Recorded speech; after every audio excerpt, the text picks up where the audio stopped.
भारत को नहीं पाकिस्तान रो बड़ दाबी।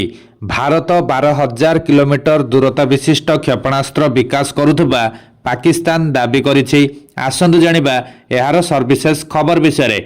भारतर अग्नि क्षेपणास्त्र को नहीं पाकिस्तान प्रश्न उठाउछि।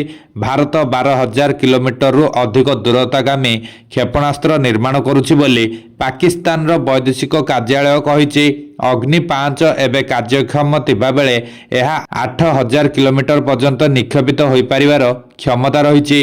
अग्नि 6 एक त्रिस्तरीय अंत महादेशीय प्रणाली जार 12,000 किलोमीटर पर्यंत लक्ष्यभेद क्षमता रही पाकिस्तान आकलन करिछि। मे 2018 रु भारत एहाकु विकसित करने दिगरे कार्य करुछि बोली पाकिस्तान कहिछि।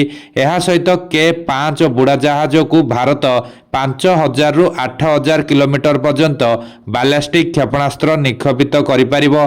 भारतर अरिहंत श्रेणीर परमाणु बुड़ा जहाज पई ए सबु क्षेपणास्त्र विकसित हेउछि।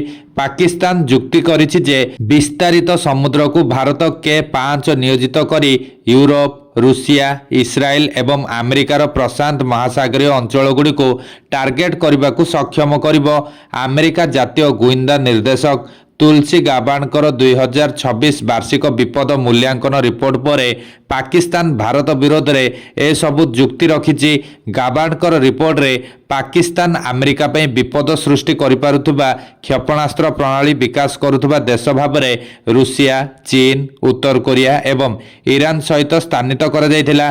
पाकिस्तान रो दीर्घ दूरगामी बालास्टिक क्षेपणास्त्र विकास रे संभाव्य भाबरे अमेरिका को आक्रमण करिवार क्षमता थिबा SBM अंतर्भुक्त होई पारे बोली एथिरे कुआ जायतिला। पाकिस्तान किंतु निजस्व कार्यक्रम को प्रत्याख्यान करने सहित भारत प्रति वाशिंगटन रो दृष्टि को निर्देशित करने उद्देश्य रे एही सबु दाबी करिछि।